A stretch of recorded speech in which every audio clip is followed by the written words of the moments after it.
뭐 하는 거야? 죄송합니다. 지금 바로. 빨리 움직여! 네. 호텔 행사장 앞이 아수라장이었습니다. 귀빈들 차량이 엉키고 수행원들이 고함을 지르는 와중에 발렛 청년 한 명이 욕을 먹으며 이리저리 뛰고 있었어요. 꽁꽁 언 손으로 차 키를 받아들고 죄송합니다. 죄송합니다를 반복하는데 그 소란 속에서 차에서 내린 여회장 박정순이 그 얼굴을 보고 숨이 멎었습니다. 20년 전 죽은 아들이 거기 서 있었거든요. 그런데 이 청년 부모 얼굴도 모르고 고아원에서 자란 20살이었어요. 그날부터 여회장은 주차요원의 과거를 파기 시작합니다. 그 끝에 마주한 진실은 상상 이상으로 잔혹한 진실이 기다리고 있습니다. 도대체 이 청년은 누구였던 걸까요? 사연 시작 전에 구독과 좋아요 눌러주세요. 어디에서 시청하고 계신지도 댓글로 알려주시면 반갑게 인사드리겠습니다. 지금부터 인생 한편 드라마 시작하겠습니다. 이른 새벽이었습니다. 사무실 창밖으로 도시 불빛이 아직 꺼지지 않고 있었고 정수는 혼자 책상 앞에 앉아 서류를 검토하고 있었어요. 비서도 경비원도 없는 시간이었는데 그 고요함이 오히려 익숙했습니다. 회사를 처음 읽을 때부터 지금까지 새벽이 되면 혼자 이 자리에 앉아 하루를 시작하는 게 몸에 밴 습관이 되어버렸거든요. 한참을 서류를 넘기다가 손이 멈췄습니다. 정순이 서랍을 열었어요. 안쪽 깊숙한 곳에 엎어져 있던 액자를 꺼냈는데 젊은 남자가 환하게 웃고 있는 사진이었습니다. 볼 때마다 가슴 한쪽이 먹먹해지는 얼굴이었어요. 평생 곁에 두고 싶었는데 그러지 못한 얼굴, 20년 전에 잃어버린 얼굴이었습니다. 정순이 손가락으로 유리를 한번 쓸어내리고는 말없이 다시 서랍 안에 넣었어요. 그러고는 아무 일도 없다는 듯이 서류로 시선을 돌렸습니다. 아들이 있었습니다. 정순이 재혼하면서 데려온 남편의 아들 민혁이 큰아들이었고 정순이 낳은 친아들 준호가 작은아들이었어요. 준호는 어릴 때부터 남달랐습니다. 눈치가 빠르고 사람을 끌어당기는 힘이 있었어요. 회사에 들어와서도 임원들이 준호를 따랐고 거래처에서도 준호를 찾는 일이 많았습니다. 정순도 알고 있었어요. 준호가 뛰어나다는 걸요. 그런데 어느 날 준호가 사라졌습니다. 회사 돈을 빼돌렸다는 의혹이 불거지면서 준호는 억울하다는 말 한마디를 남기고 집을 나갔어요. 정수는 믿고 싶었지만 눈앞에 들이민 서류가 너무 명확해 보였고 그 사이 준호는 연락이 끊겼습니다. 5년을 찾아다녔어요. 수소문하고 또 수소문했는데 끝내 소식을 듣지 못하다가 해외에서 사고로 세상을 떠났다는 말 한마디를 전해 들었습니다. 그날 이후로 가슴 한쪽이 늘 비어 있었어요. 오늘도 그랬습니다. 문이 열렸어요. 어머니, 오늘 창립 기념 행사 이동 준비됐습니다. 차 대기 중이에요. 민혁이었습니다. 깔끔하게 차려입은 양복 차림으로 웃으며 들어왔어요. 정순이 코트를 집어들며 대답했습니다. 알아.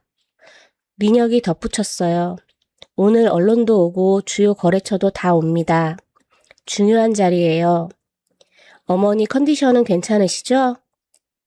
괜찮아. 먼저 내려가 있어. 민혁이 나갔습니다. 정순이 코트를 입다가 잠깐 멈췄어요. 서랍을 다시 열었습니다. 사진을 꺼내 코트 안쪽 주머니에 조심스럽게 넣었어요. 오늘 같은 날은 더 생각이 나거든요. 회사를 처음 세우던 날 준호가 곁에서 웃어주던 게 생각나거든요. 그 웃음이 이제는 사진 속에서만 남아 있었습니다.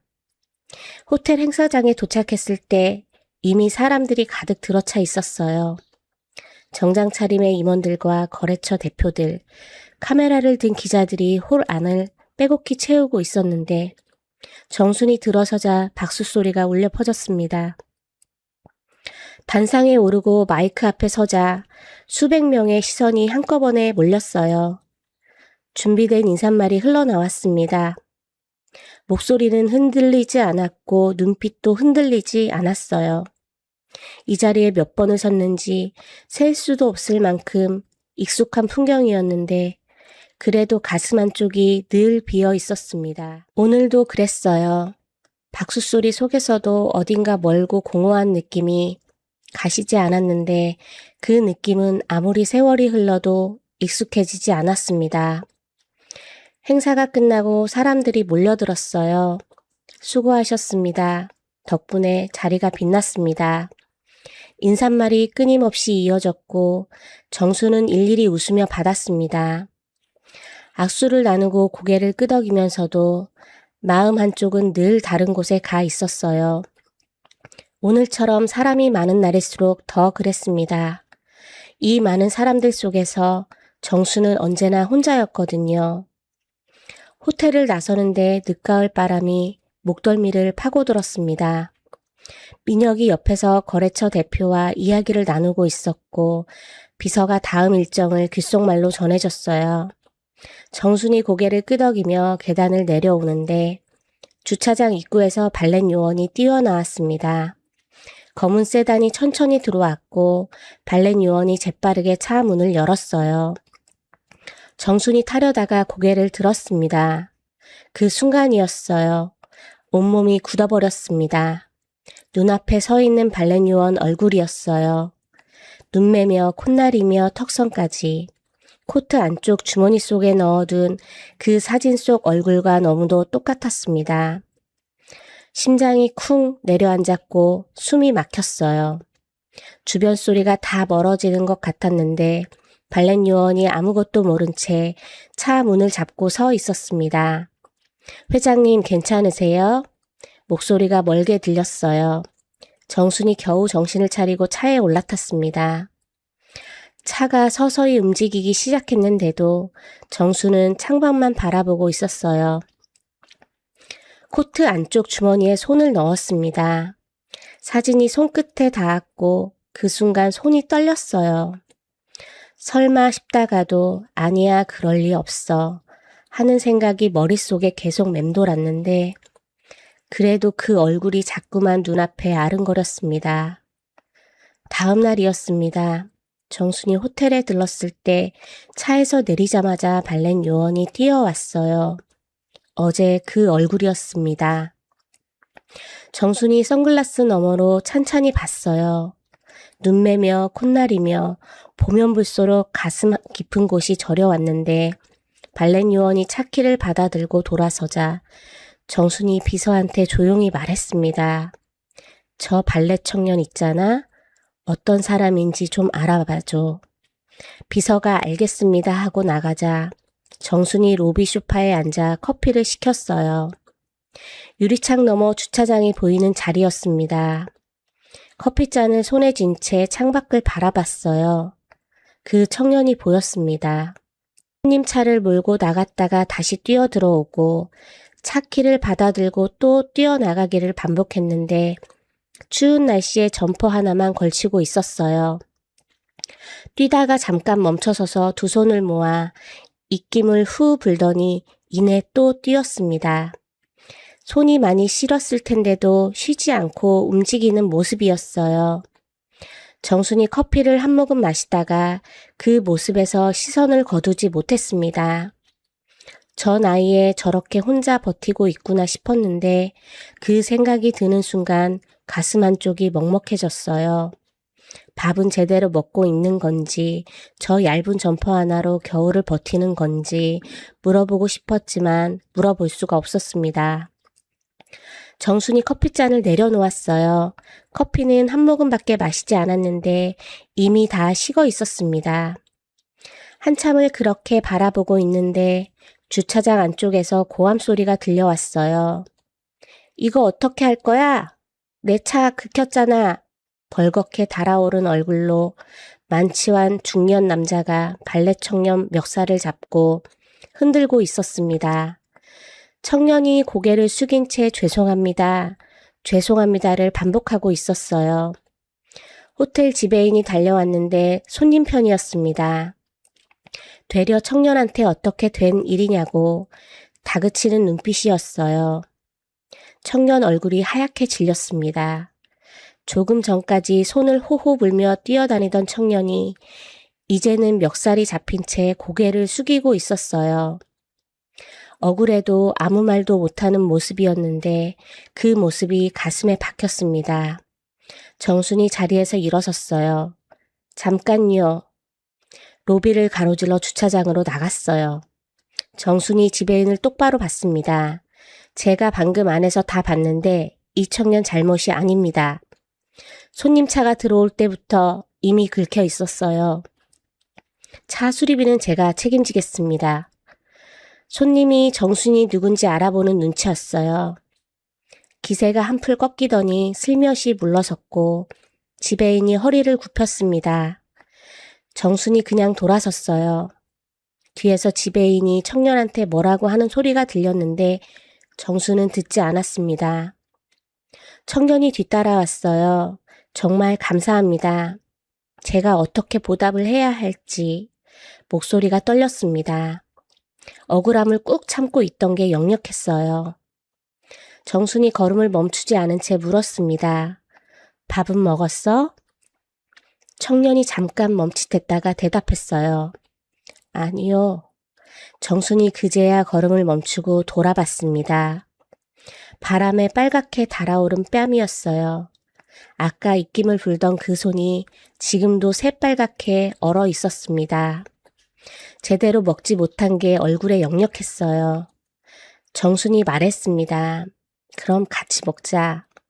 청년이 잠깐 망설이는 기색이었어요. 선뜻 따라 나서지 못했습니다. 정순이 먼저 걸었어요. 청년이 뒤따라왔습니다. 호텔 근처 국밥집이었어요. 문을 열고 들어서자 뜨겁고 구수한 냄새가 훅 밀려왔습니다. 마주 앉았는데 청년이 어색하게 앉아 있었어요. 숟가락을 들었다가 내려놓고 어디에 눈을 둬야 할지 모르는 것 같았습니다. 이런 자리가 익숙하지 않은 게 역력했어요. 뜨거운 국밥이 나왔는데도 한참을 그렇게 앉아 있었습니다.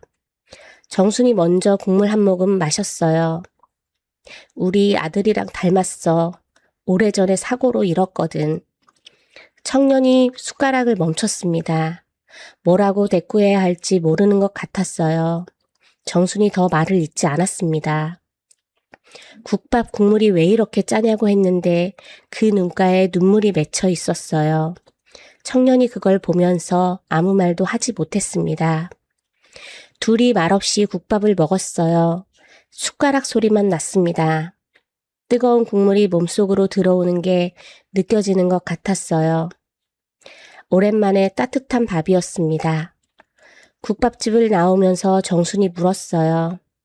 이름이 뭐야? 청년이 대답했습니다. 김재민이요. 고개를 끄덕이고 헤어졌어요. 재민이 고시원으로 돌아오는 길에 발걸음이 느려졌습니다. 오늘 하루가 자꾸 생각났어요. 주차장에서 멱살 잡히던 것도, 국밥집에서 마주 앉아 밥을 먹었던 것도, 국물이 짜다고 했는데 눈물이 맺혀있던 그 눈가도요. 오래전에 잃었어 라는 말이 자꾸 귓가에 맴돌았습니다. 어떤 아들이었을까? 어떻게 잃은 걸까? 물어보고 싶었지만 물어보지 못했어요. 처음 만난 사람한테 그런 걸 물을 수는 없었거든요. 고시원 방에 돌아와 누웠는데 천장이 코앞이었습니다. 손을 뻗으면 닿을 것 같았어요. 이 좁은 방에서 혼자 누워있으니 그 할머니 얼굴이 자꾸 아른거렸습니다. 가슴이 먹먹해 보이던 그 눈빛이요. 재민이 눈을 감았어요. 오늘따라 고시원 방이 더 좁게 느껴졌습니다. 다음 날 아침이었습니다. 정순이 사무실에 들어서자마자 비서가 서류를 들고 들어왔는데 어제 지시한 신원조사 결과였어요. 정순이 받아들고 천천히 훑었어요. 김재민, 20살, 부모 없음, 고아원 출신, 현재 고시원 거주, 정순이 서류를 내려놓았습니다. 부모 없음이란 네 글자 위에 시선이 오래 머물렀어요. 혼자구나. 아무도 없이 저렇게 혼자구나. 비서가 조용히 나가고 나서 정순이 창밖을 바라봤습니다. 서울 하늘이 잿빛으로 흐려 있었어요. 어제 국밥집에서 마주 앉아 있던 그 청년 얼굴이 자꾸 눈앞에 아른거렸습니다.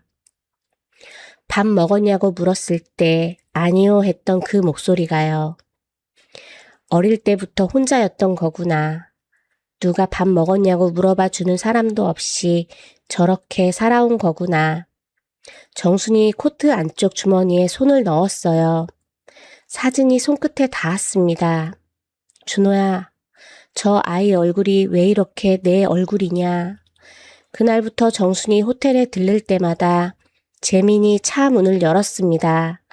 재민은 매번 꾸벅 인사를 했고 정수는 매번 재민 얼굴을 봤어요.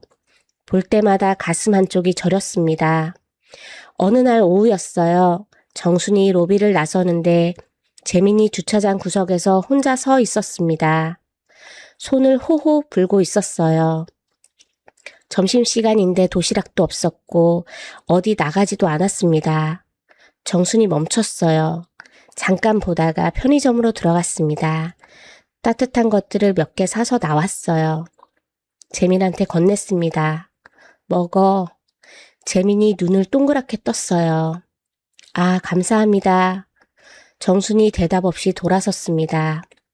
뒤에서 재민이 뭔가 더 말하려다가 그냥 고맙습니다 했어요. 정순이 차에 타면서 그 목소리를 들었습니다. 가슴이 먹먹했어요. 며칠이 지났어요. 정순이 호텔에 올 때마다 재민을 조금씩 챙겼습니다. 날이 추우면 뭔가를 사줬고 재민이 힘들어 보이는 날엔 로비 소파에 앉아 창밖을 보면서 재민이 뛰어다니는 모습을 봤어요. 말을 걸진 않았습니다. 그냥 보는 것만으로도 숨이 쉬어지는 느낌이었거든요. 준호 잃고 처음으로요. 재민도 조금씩 달라졌습니다. 처음엔 왜 이러시나 싶었는데 할머니가 오는 날이 기다려졌어요.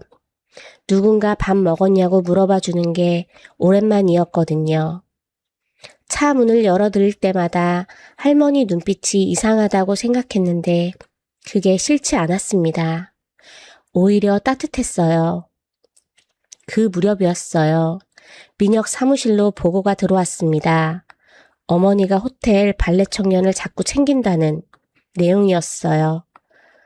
밥도 사주고 편의점도 같이 들렀다고 했습니다. 민혁이 잠깐 손을 멈췄어요.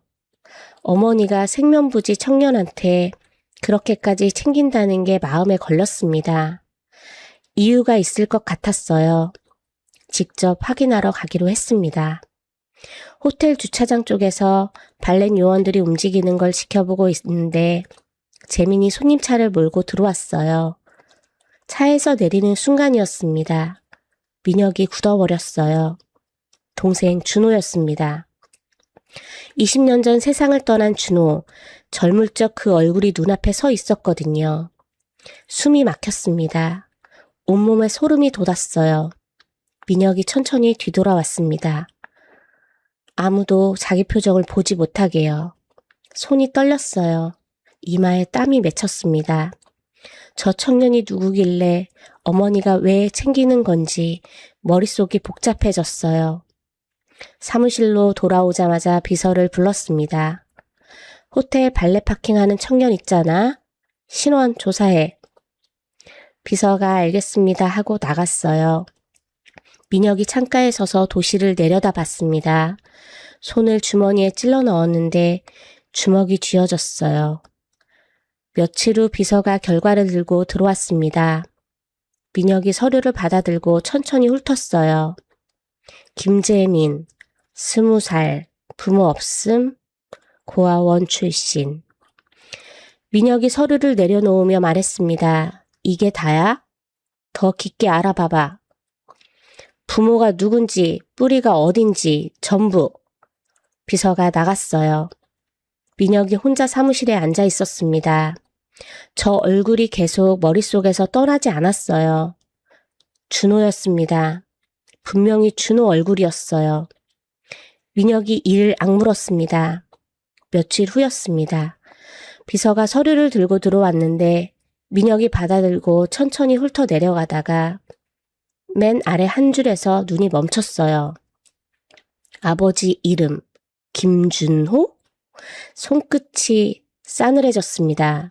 민혁이 비서를 내보내고 나서 한동안 그 자리에 서 있었어요. 창밖으로 도시가 훤히 보였는데 한동안 아무것도 보이지 않았습니다. 준호가 아이를 남겼구나. 20년 전에 잃은 동생이었어요. 그 동생이 어딘가에서 아이를 낳고 세상을 떠났는데 그 아이가 지금 어머니 눈앞에 서 있다는 거였습니다. 어머니가 이미 알고 있는 건지, 그래서 저 청년을 챙기는 건지, 아니면 그냥 닮은 얼굴에 마음이 간 건지, 어디까지 알고 있는 건지 알 수가 없었어요. 알 수 없다는 게 더 무서웠습니다.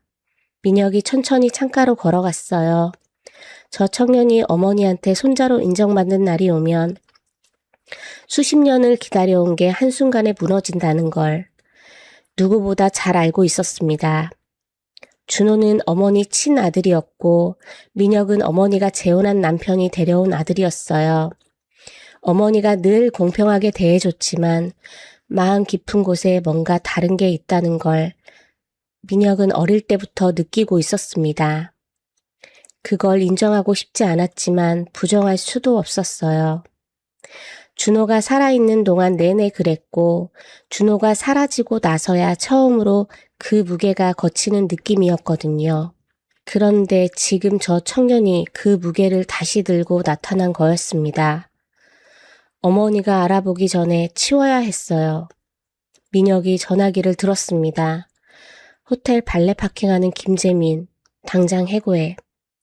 다음 날 아침 재민은 평소처럼 출근했다가 관리자한테 불려갔어요. 짧은 통보였습니다. 이유를 물어봐도 제대로 된 답이 돌아오지 않았어요. 그냥 오늘부터 나오지 않아도 된다는 말뿐이었습니다. 황당했지만 뭐라고 할 수가 없었어요. 어디인가에 억울함을 털어놓을 곳도 없었고 들어줄 사람도 없었습니다. 그냥 짐을 챙겨 나왔어요.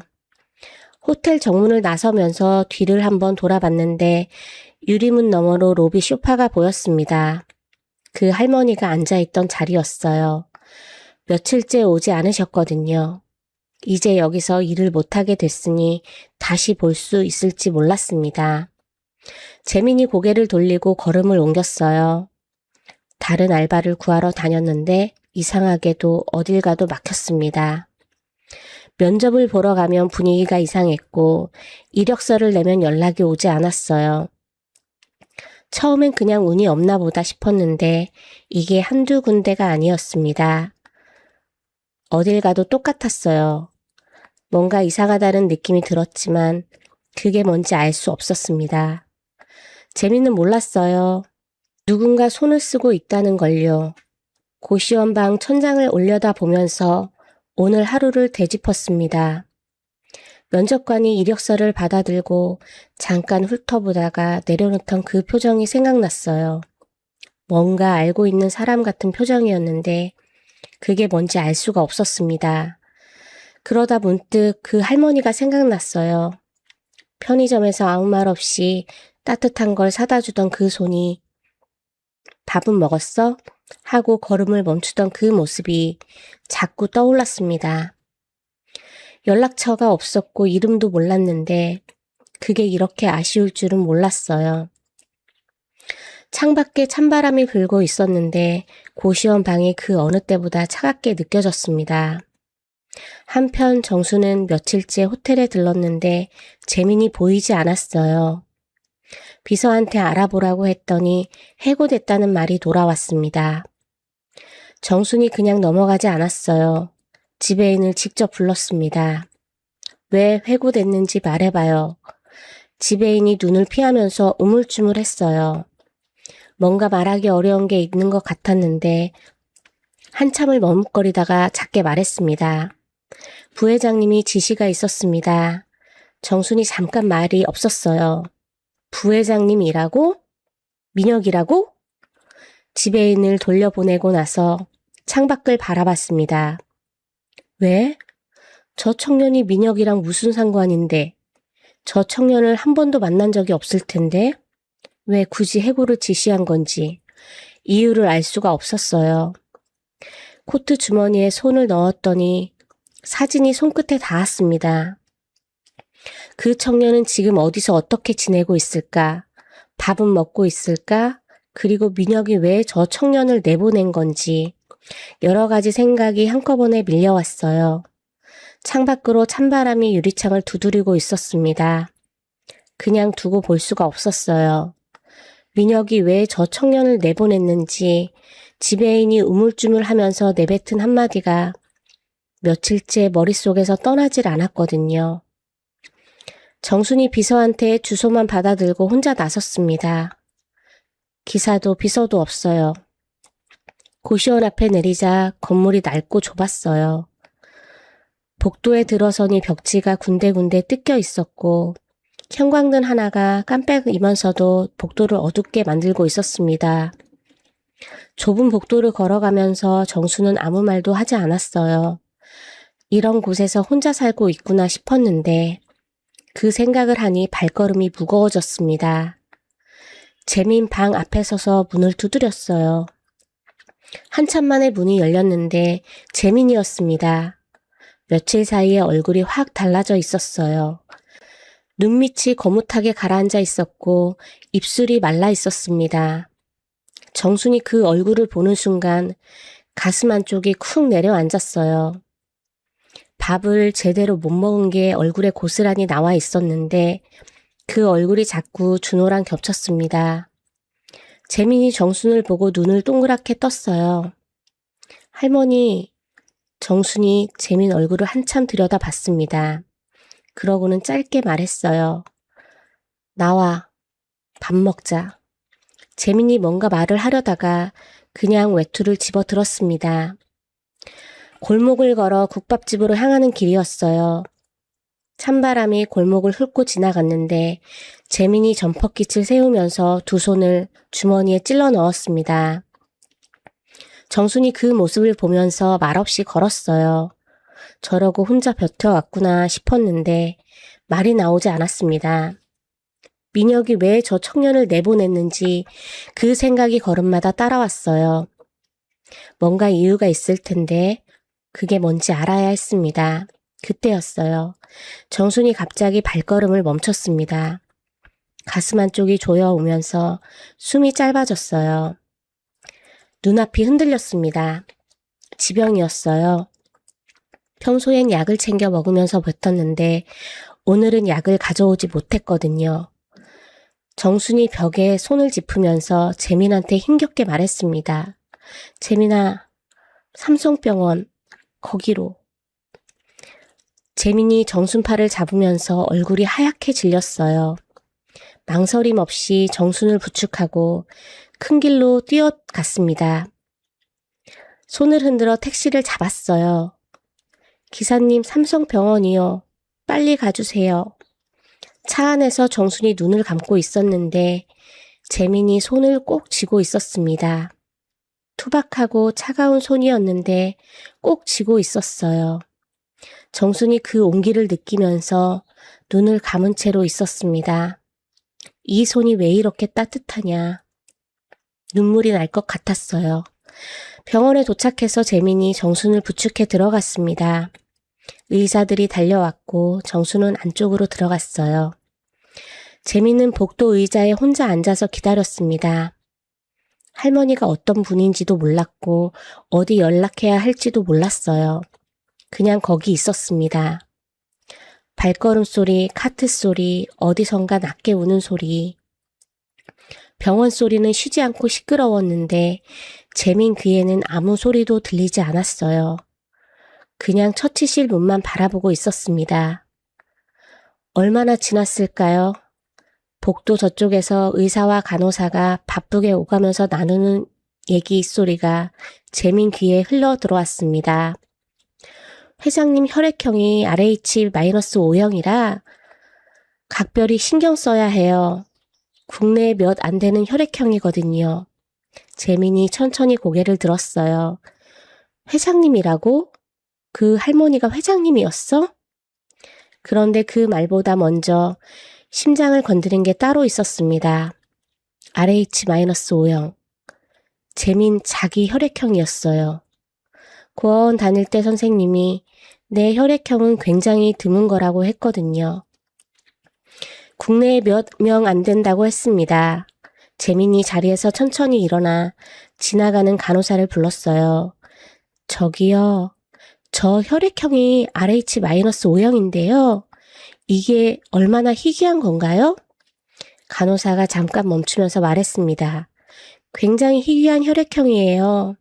가족이나 친인척 중에 하나 나올까 말까 하거든요. 그래서 응급 상황이 생기면 정말 위험하죠. 간호사가 지나가고 나서 재민이 그 자리에 한동안 서 있었어요. 복도 끝으로 처치실 문이 보였습니다. 가족이나 친인척 중에서 하나 나올까 말까 한다는데 저 할머니와 자기 혈액형이 같다는 거였어요. 심장이 이상하게 뛰었습니다. 설마, 아니야, 그럴 리 없어. 재민이 천천히 의자에 앉았는데 손이 떨렸어요. 그때 복도 저쪽에서 빠른 발소리가 들렸습니다. 양복 차림의 남자가 성큼성큼 걸어오고 있었어요. 간호사한테 뭔가를 물으면서 처치실 쪽을 향하는데 간호사가 저쪽에서 기다리시는 분이 있다며 재민 쪽을 가리켰습니다. 남자가 고개를 돌렸어요. 재민과 눈이 마주쳤습니다. 그 순간이었어요. 남자 눈빛이 차갑게 굳었습니다. 불과 한순간이었는데 그 눈빛이 온몸을 훑고 지나가는 느낌이었어요. 남자가 시선을 거두고 간호사를 따라 걸어갔는데 재민은 그 뒷모습을 바라보면서 자리에서 일어나지 못했습니다. 저 사람이 누구지? 왜 저런 눈빛으로 나를 봤지? 방금 전 혈액형 얘기도, 저 눈빛도 여러 가지 생각이 한꺼번에 엉키면서 재민이 복도 의자에 천천히 주저앉았어요. 손이 아직도 떨리고 있었습니다. 한참이 지나서였습니다. 정순이 천천히 눈을 떴어요. 하얀 천장이 보였고 낯선 냄새가 났는데 고개를 돌리니 재민이 의자를 바짝 당겨 앉아서 정순 쪽을 보다가 눈이 마주치자 벌떡 일어섰습니다. 할머니 깨셨어요? 정순이 천천히 몸을 일으키려 했는데 재민이 손을 내밀었어요. 그 손을 잡고 몸을 세웠습니다. 아까 차 안에서 꼭 쥐고 있던 그 손이었어요. 많이 놀랐지? 했더니 재민이 아니요, 괜찮아요. 했는데 목소리가 살짝 떨렸습니다. 정순이 그걸 알면서도 더 묻지 않았어요. 잠깐 말이 없었습니다. 재민이 머뭇거리다가 조심스럽게 입을 열었어요. 할머니, 아니, 이제 회장님이라고 불러야 하죠? 복도에서 들었을 거였습니다. 정순이 재민을 봤어요. 할머니라고 불러줘. 그게 좋아. 재민이 잠깐 정수를 보다가 피식 웃었습니다. 그러더니 뭔가 생각난 듯이 말을 꺼냈어요. 할머니도 RH-5형이시더라고요. 복도에서 의사 선생님이 얘기하시는 걸 얼핏 들었는데 사실 저도 그 혈액형이거든요. 정순이 재민을 봤습니다.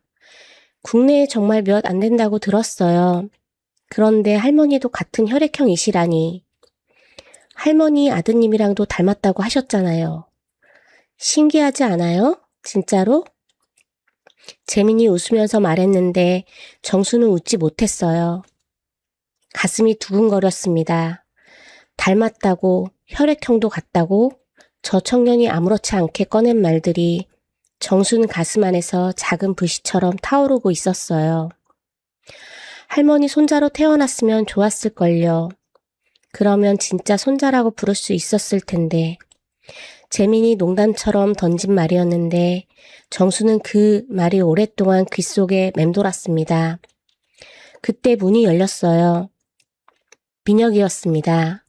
병실 안으로 들어오면서 정순을 향해 걸어오다가 재민을 보는 순간 걸음이 아주 잠깐 멈췄어요.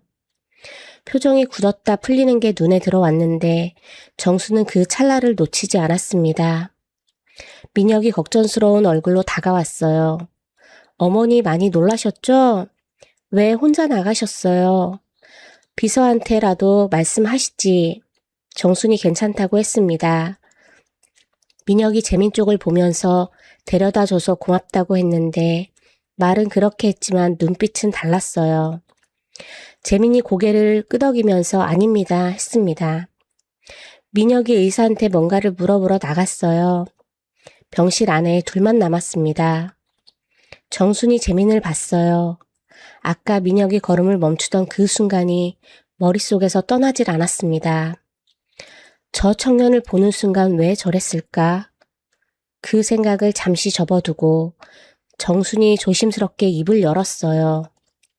재민아, 부모님 얘기를 한 번도 들은 적이 없는데 어릴 때 어떻게 지냈어? 재민이 창밖으로 시선을 돌렸다가 다시 정순을 봤습니다. 고아원에서 자랐어요. 부모님 얼굴도 모르고요. 고아원 나올 때 원장 선생님이 이게 내 품에 있었다고 사진 한 장 주셨는데 아버지 젊을 때 사진인 것 같다고 했어요. 그게 전부예요. 얼마나 닮았는지도 모르겠어요. 제 얼굴을 잘 모르니까요. 정순이 그 말을 들으면서 코트 안쪽 주머니에 손을 넣었습니다. 준호 사진이 손끝에 닿았어요. 손이 떨렸습니다. 그 사진 지금 가지고 있어? 네, 고시원에 있어요. 다음에 한번 가져와 줄 수 있어? 재민이 왜 그러는지 모르겠다는 표정이었는데 고개를 끄덕였어요. 정순이 재민을 한참 바라봤습니다. 준호 눈매였고 준호 콧날이었어요. 혈액형까지 같다는 거였습니다. 이게 그냥 우연일 수도 있었어요. 그런데 우연이 아니었으면 했습니다. 그 마음을 꾹 눌러두면서 정순이 말했어요. 재민아, 이제부터 내 손자 할래? 재민이 눈을 동그랗게 떴습니다. 무슨 말인지 이해를 못한 것 같았어요. 정순이 웃었습니다. 싫어? 재민이 잠깐 멍하니 있다가 피식 웃었어요. 싫진 않은데요. 그래도 되는 건가요? 정순이 대답 대신 재민 손을 잡았습니다. 거칠고 투박한 손이었는데 꼭 쥐었어요. 재민이 아무 말도 하지 않았습니다. 눈가가 살짝 붉어졌어요. 창밖으로 해가 기울고 있었습니다. 병실 안이 조용했어요. 정순이 코트 주머니 안에서 손을 빼지 않았습니다. 사진을 꼭 쥔 채로 있었어요. 사진 속 얼굴과 저 청년 얼굴이 머릿속에서 자꾸 겹쳐졌습니다. 진짜였으면 좋겠다고 생각했어요. 그냥 닮은 게 아니라 진짜 내 손자였으면 좋겠다고요. 병원을 나온 후였습니다. 정순이 사무실로 돌아와 자리에 앉았는데 머릿속이 복잡했어요. 재민과 준호 눈매가 자꾸 겹쳤고 병원 복도에서 민혁 걸음이 멈추던 그 순간이 자꾸 떠올랐습니다. 처음 보는 청년인데 왜 저랬을까? 재민 해고도 민혁 지시였는데 처음 보는 청년이 굳이 왜? 뭔가 이상했어요. 정순이 비서를 조용히 불렀습니다. 요즘 부회장이 지시한 것들 있잖아. 어떤 건지 조용히 알아봐줘. 나한테만. 비서가 알겠습니다 하고 나갔어요. 정순이 창밖을 바라봤습니다. 생각이 꼬리를 물었어요. 민혁이 재민을 봤을 때 왜 걸음을 멈췄는지, 왜 굳이 해고를 시켰는지, 그리고 왜 취업까지 막았는지, 그 모든 게 하나로 연결되는 느낌이었는데 아직 실마리가 잡히지 않았습니다. 며칠이 지났어요. 비서가 들어와 문을 닫더니 목소리를 낮췄습니다. 회장님, 부회장이 얼마 전에 김재민 씨 뒷조사를 하셨더라고요. 호텔 해고도 부회장님 지시였고 재민 씨가 다른 알바를 구하러 다니는 것도 다 부회장님이 막으셨더라고요. 굳이 왜 그러신 건지 저도 이상하다 싶었어요. 비서가 나가고 나서 정순이 한동안 자리에 앉아 있었습니다. 처음 보는 청년한테 뒷조사에 해고에 취업 방해까지? 민혁이 저 청년을 얼마나 두려워하고 있는 건지 그 이유가 뭔지 알아야 했어요. 정순이 재민한테 연락했습니다. 그 사진 들고 올 수 있어? 재민이 네 했어요. 그날 저녁이었습니다. 재민이 정순 집으로 왔어요. 넓고 조용한 거실이었는데 재민은 어디에 앉아야 할지 몰라 하다가 정순이 가리키는 소파에 앉았습니다. 마주 앉았는데 한동안 말이 없었어요. 재민이 품에서 사진을 조심스럽게 꺼냈습니다. 낡은 사진이었어요. 모서리가 달아 있었고 색이 발해 있었는데 젊은 남자가 어딘가를 바라보며 서 있는 사진이었습니다. 재민이 테이블 위에 내려놓으면서 말했어요. 고아원 나올 때 원장 선생님이 이게 내 품에 있었다고 주셨어요. 그게 다예요. 정순이 그 사진을 받아들었습니다. 손이 떨렸어요. 천천히 코트 주머니에서 자기 사진을 꺼냈습니다.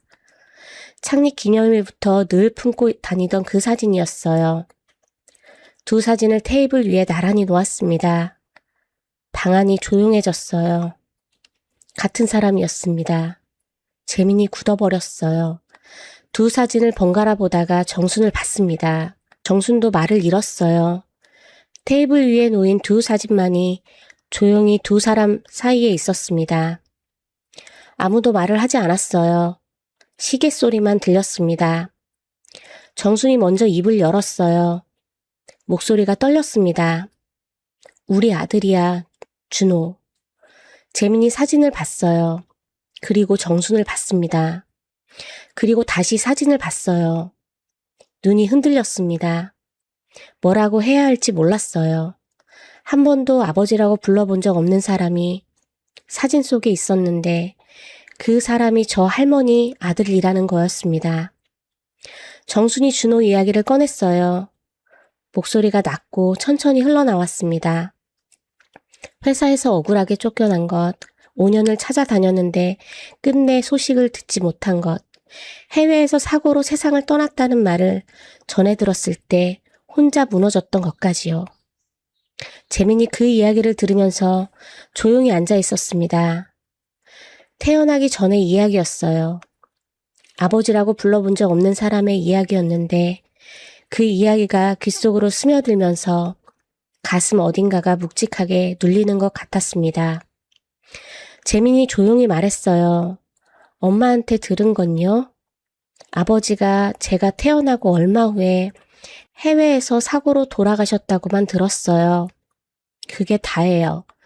정순이 고개를 끄덕였습니다. 말이 없었어요.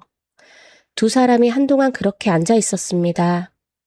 창밖으로 바람소리가 들렸어요. 테이블 위에 놓인 두 사진이 불빛 아래 조용히 있었습니다.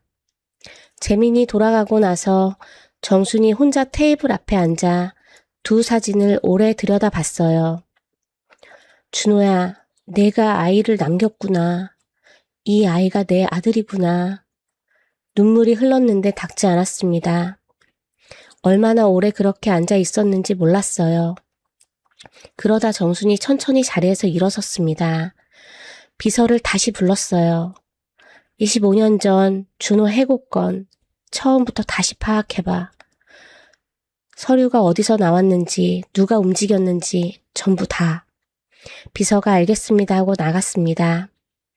정순이 창밖을 바라봤어요. 어둠이 내려앉아 있었습니다. 민혁이 재민을 뒷조사하고 해고시키고 취업까지 막은 이유가 뭔지, 준호가 쫓겨난 그 서류가 어디서 나온 건지, 이 모든 게 하나로 연결돼 있다는 느낌이 가시질 않았어요. 분명히 뭔가 있었습니다. 며칠이 지났습니다. 비서가 두꺼운 서류 봉투를 들고 들어왔는데 문을 닫고 정순 앞에 앉더니 표정이 무거웠어요. 무슨 말을 꺼내야 할지 모르겠다는 얼굴이었는데 잠깐 망설이다가 입을 열었습니다. 회장님, 준호 부회장님 해고건 서류를 다시 들여다봤는데요. 당시 횡령 증거라고 제출됐던 서류들 있잖아요. 그 서류들을 당시 회계 기록이랑 대조해 봤더니 숫자가 맞지 않는 부분이 여러 군데 나왔어요. 그것도 한 군데가 아니라 여러 군데요.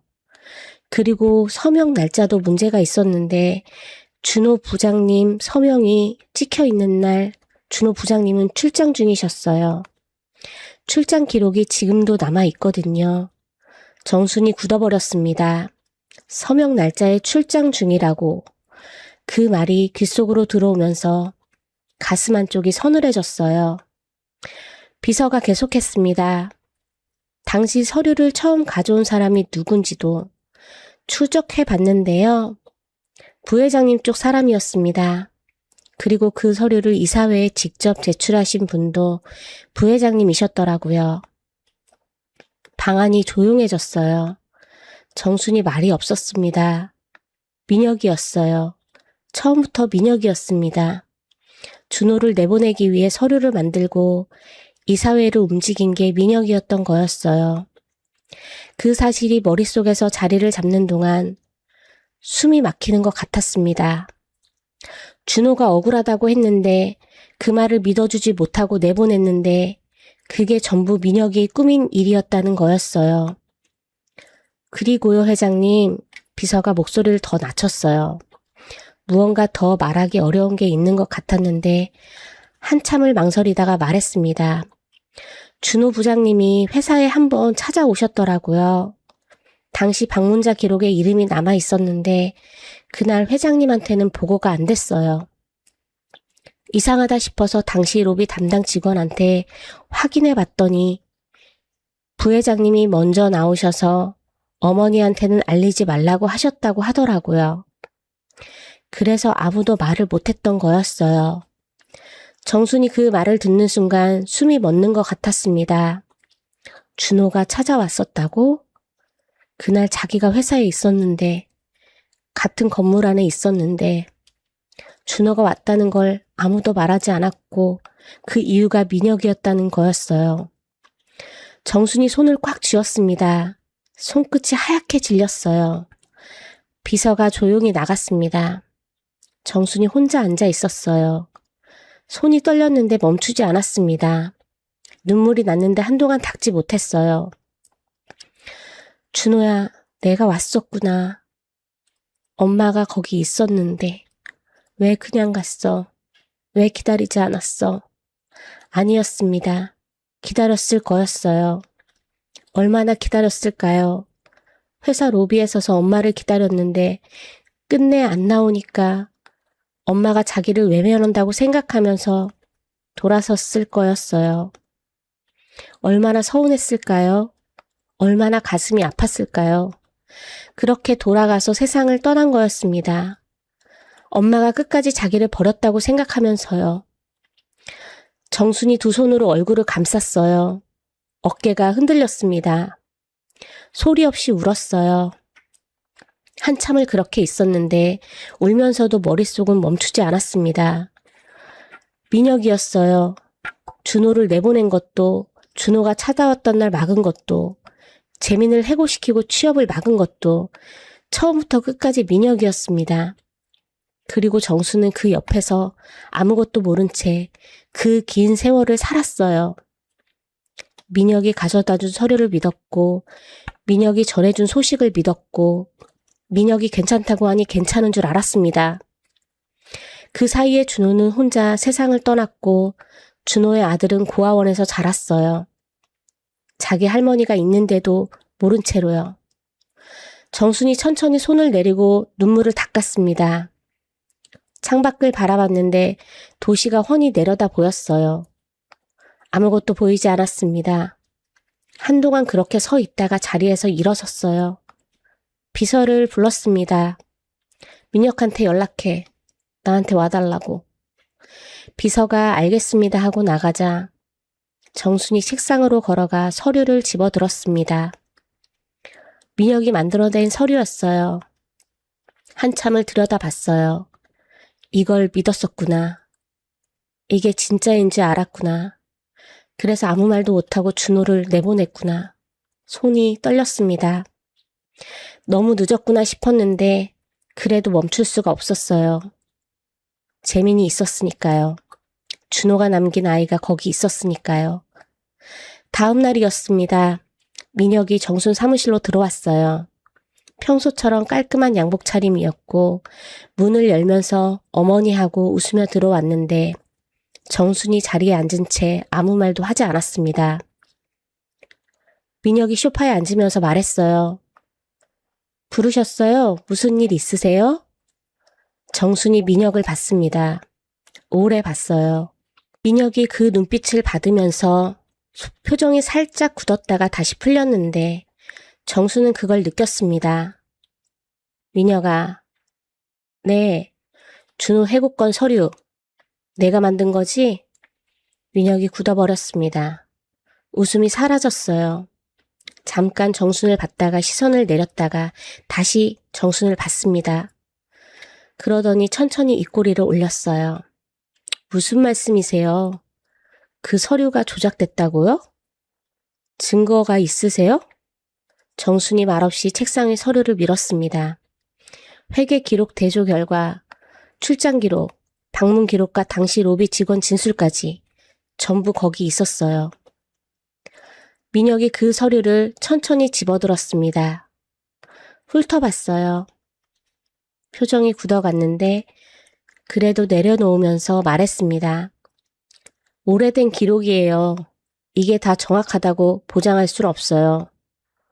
25년 전 서류를 지금 와서 들이밀시는 건데 정순이 말했어요. 준호가 회사에 찾아왔던 날 내가 막았지? 로비 직원한테 나한테 알리지 말라고 했지? 민혁이 잠깐 침묵했다가 말했어요. 그날 준호가 왔었던 건 맞아요. 근데 그게 무슨 의미가 있어요? 제가 어머니한테 알리지 말라고 한 건 당시 어머니가 얼마나 힘드셨는지 아니까 더 상처받으실까봐 그런 거예요. 그게 잘못인가요? 뻔뻔하게 나왔습니다. 정순이 민혁을 봤어요. 재민이 해고시킨 것도 너지. 취업도 내가 막았고. 처음 보는 청년이 어머니한테 접근하길래 혹시 나쁜 사람인가 싶어서 알아봤어요. 어머니를 보호하려고 한 거예요. 그게 잘못이에요? 말이 막힘없이 나왔어요. 정순이 한참을 민혁을 봤습니다. 그러다가 천천히 말했어요. 민혁아, 그 청년이 준호 아들이야. 그 순간이었습니다. 민혁 얼굴이 굳어버렸어요. 더 이상 말이 나오지 않았습니다. 정순이 계속했어요. 알고 있었지? 그래서 그랬던 거잖아. 준호 아들이 내 눈앞에 나타나면 안 됐으니까. 민혁이 한동안 말이 없다가 이번엔 표정이 달라졌어요. 뻔뻔함이 사라지면서 눌러뒀던 뭔가가 올라오는 것 같았습니다. 맞아요. 알았어요. 그 청년이 준호 아들인 거. 그러면 어때요? 어머니는 저한테 회사를 주실 생각이 없잖아요. 처음부터요. 저는 어머니 친아들이 아니니까. 준호가 살아있었어도 준호 아들이 나타나도 저는 결국 두 번째예요. 그래서 그랬어요. 제가 할 수 있다는 게 그것밖에 없었어요. 목소리가 높아졌어요. 정순이 말없이 듣고 있었습니다. 민혁이 계속했어요. 준호가 집을 나간 건 저 때문이지만 해외에 갈 줄은 몰랐어요. 거기서 죽을 줄도 몰랐고요. 그건 진짜예요. 그 아이가 어떻게 됐는지는 저도 나중에야 알았어요. 정순이 그 말을 들으면서 한동안 창밖을 바라봤습니다. 그러다가 말했어요. 준호가 나갔을 때 찾을 수 있었어. 내가 막지 않았으면. 민혁이 입술을 깨물었어요. 대답이 없었습니다. 정순이 말을 이었어요. 준호가 여기 왔을 때 내가 만났으면 달라졌을 수도 있었어. 민혁이 고개를 숙였어요. 이번엔 발악도 없었습니다. 더 할 말이 없는 것 같았어요. 정순이 천천히 말했습니다. 나가. 민혁이 자리에서 일어섰어요. 문 쪽으로 걸어가다가 멈췄습니다. 뒤를 돌아보지 않은 채로 말했어요. 죄송합니다. 그 말만 남기고 나갔습니다. 정순이 혼자 앉아 있었어요. 창밖으로 도시가 보였는데 한동안 아무것도 보이지 않았습니다. 그 후 검찰에 서류가 넘어갔어요. 서류 조작, 방해 공작, 업무 방해까지 여러 혐의가 붙었고 민혁이 구속됐습니다. 뉴스가 났고 회사가 술렁였는데 정수는 흔들리지 않았어요. 그냥 자리에 앉아서 창밖을 바라봤습니다. 준호야, 이제 다 됐어. 엄마가 너무 늦었지만 이제 다 됐어. 이사회가 열렸습니다. 임원들이 자리에 앉아 있었는데 정순이 들어서자 술렁임이 잦아들었어요. 민혁 구속 이후 회사 안팎이 어수선했는데 정수는 흔들리지 않았습니다. 자리에 앉아 서류를 펼쳤어요. 오늘 안건은 하나입니다. 김재민 씨를 정식으로 제 손자로 인정하는 것과 앞으로 회사 후계와 관련된 방향을 논의하는 자리예요. 임원들이 술렁였습니다. 혈액형 검사 결과와 준호 사진, 그리고 서류 조작 전말까지 모든 게 테이블 위에 올라와 있었어요. 이미 알고 있었던 임원들도 있었고 오늘 처음 듣는 임원들도 있었는데 정순이 말을 이으면서 방안이 조용해졌습니다. 한쪽 구석에 재민이 앉아 있었어요. 어디에 눈을 둬야 할지 모르는 얼굴이었는데 정순이 재민을 봤습니다. 우리 준호가 남긴 아이예요. 제 손자입니다. 재민이 그 말을 들으면서 고개를 떨궜어요. 눈물이 날 것 같았는데 참으려고 입술을 꾹 다물었습니다. 이사회가 끝났어요. 임원들이 나가고 나서 정순이 재민 곁으로 왔습니다. 재민이 고개를 들었는데 눈이 빨개져 있었어요. 정순이 그 얼굴을 보면서 웃었습니다. 준호랑 똑같네. 눈물 참으려고 입술 깨무는 거. 재민이 피식 웃었어요. 그 웃음이 준호 웃음이었습니다. 정순이 재민 손을 잡았어요. 재민아, 네가 일하던 호텔 있잖아. 거기서부터 시작해보는 건 어때? 거기가 시작점이 되면 좋겠어. 재민이 정순을 봤습니다. 그 말이 무슨 의미인지 알았어요. 발레 파킹을 하던 그 호텔이었는데 이번엔 다른 자격으로 서라는 거였습니다. 재민이 고개를 끄덕였어요. 그럴게요. 며칠 후였습니다. 그 호텔 앞이었어요. 재민이 정문 앞에 서 있었는데 예전에 손님 차를 몰고 들어가던 주차장 입구가 눈에 들어왔습니다. 저기서 차를 주차하고 나오면서 혼자 편했다고 생각했던 시간들이었어요. 누구랑 말을 안 해도 되고 표정을 꾸미지 않아도 되는 시간들이었는데 그때는 그게 좋은 건지 나쁜 건지도 몰랐습니다. 그냥 익숙했던 거였어요. 재민이 호텔 안으로 들어가려는데 발렛 요원이 문을 열어줬습니다. 재민이 그 요원을 봤어요. 자기가 서 있던 자리였습니다. 재민이 고맙습니다 하고 안으로 들어갔어요. 멀리서 정순이 보고 있었습니다. 차 안에서 유리창 너머로 바라봤어요. 재민이 호텔 안으로 들어가는 뒷모습이었는데 그 뒷모습이 준호랑 똑같았습니다. 어깨선이, 걸음걸이가, 고개를 살짝 숙이고 걸어가는 모습이 전부 준호였어요. 정순이 코트 주머니에 손을 넣었습니다. 아들 사진을 봤어요. 준호야, 내 아들이 저기 있어. 잘 크고 있어. 이제 혼자가 아니야. 눈물이 흘렀어요. 닦지 않았습니다. 재민이 안으로 들어가서 2층 창가에 섰어요. 유리창 너머로 앞이 내려다 보였는데 차 한 대가 멀리서 서 있는 게 보였습니다. 할머니 차였어요. 아직 가지 않고 있었어요. 재민이 그 차를 바라봤습니다. 한참을 봤어요. 오래전에 잃었어라고 했던 그 말이 생각났어요. 국밥집에서 눈물이 맺혀 있던 그 눈가가 생각났습니다. 편의점에서 아무 말 없이 따뜻한 걸 사다 주던 그 손이 생각났어요. 그리고 병실에서 손을 꼭 쥐면서 이제부터 내 손자 할래? 했던 그 말이 생각났습니다. 재민이 핸드폰을 들었어요. 할머니한테 전화를 걸었습니다. 신호가 갔어요. 정순이 차 안에서 핸드폰을 받습니다. 재민이였어요. 받았어요. 재민이 말했습니다. 할머니, 처음이었어요. 진짜 손자가 되어서 할머니라고 부른 게 처음이었습니다. 정순이 그 말을 듣는 순간 눈물이 또 났어요. 아무 말도 하지 않았습니다. 그냥 눈을 감았어요. 준호야, 들리니? 내 아들, 내 손자 잘 키울게. 사랑한다, 아들아. 평생을 혼자 회사를 일구며 가슴 한쪽을 비워둔 채 살아온 여인이었어요.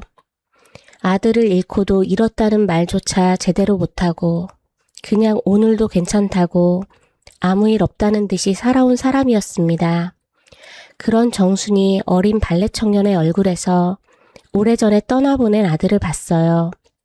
말도 안 되는 일이라고 생각하면서도 자꾸 보고 싶었고 자꾸 챙기고 싶었고 옆에 있으면 숨이 쉬어지는 것 같았습니다. 그게 그리움이었어요. 세월이 아무리 흘러도 자식을 향한 마음은 사그라들지 않는다는 것. 그 마음이 결국 손자를 찾아낸 거였습니다. 살다 보면 억울한 일이 생깁니다. 내가 잘못한 것도 없는데 누명을 쓰고 아무리 억울하다고 해도 들어주는 사람이 없고 그렇게 혼자 짐을 지고 살다가 세상을 떠나는 사람들이 있어요. 준호가 그랬습니다. 억울하다는 말 한마디를 남기고 떠났는데 그 말이 오랜 세월이 지나서야 비로소 진실로 밝혀졌어요. 늦었지만 밝혀졌습니다. 세상은 때로 너무 늦게 진실을 알아보지만 그래도 결국은 알아본다는 것을 이 이야기가 말하고 싶었는지도 모르겠습니다. 시청자 여러분들께서도 살아오시면서 참으로 많은 것들을 혼자 삼켜오셨을 거예요. 억울해도 참았고 서러워도 웃었고 힘들어도 괜찮다고 했습니다. 자식들 앞에서 가족들 앞에서 그렇게 평생을 버텨오셨지요. 정순이 코트 주머니 속 사진을 꽉 쥐고 눈물을 참았던 그 모습이 어쩌면 여러분이 살아온 세월과 참 많이 닮아 있을 거라 생각합니다. 그리고 재민처럼 아무것도 없이 세상에 나와 혼자 버텨온 분들도 계실 거라 생각합니다. 누가 밥 먹었냐고 물어봐주는 사람 없이 좁은 방 천장을 올려다보며 하루를 버텨온 날들이요. 그 외로움이 얼마나 깊은 건지는 겪어본 사람만 알아요. 근데 그렇게 버텨온 사람한테 언젠가는 반드시 따뜻한 손이 내밀어진다는 걸 이 이야기가 조용히 말해주고 싶습니다. 가족이란 그런 것 같아요. 피가 섞여서 가족이 되는 게 아니라 자꾸 보고 싶고 자꾸 챙기고 싶고 곁에 있으면 숨이 쉬어지는 사람이 가족이 되는 거라고요. 정순과 재민이 그랬습니다. 아무것도 확인되지 않았을 때도 그냥 마음이 먼저 알아봤어요. 인생의 긴 시간을 살아오신 여러분, 그 세월 속에 녹아있는 눈물과 웃음과 말 못할 사연들이 얼마나 많으실지요. 그 모든 시간이 결코 헛되지 않습니다. 여러분이 버텨온 하루하루가 누군가의 삶의 뿌리가 되어 있어요. 보이지 않아도 알아주지 않아도 그 뿌리는 거기 있습니다. 오늘 이 이야기가 여러분의 가슴 한쪽을 조금이라도 따뜻하게 어루만져 드렸으면 좋겠습니다. 영상이 좋으셨다면 구독과 좋아요를 눌러주시고 곁에 계신 소중한 분들께도 함께 나눠주세요. 여러분이 남겨주시는 댓글 한 줄이 저희가 다음 이야기를 만들어가는 가장 큰 힘이 됩니다. 오늘 하루도 밥 잘 챙겨 드시고 부디 건강하시고 편안하시기를 바랍니다. 지금까지 인생 한편 드라마였습니다. 감사합니다. 영상이 좋았다면 구독과 좋아요 눌러주세요.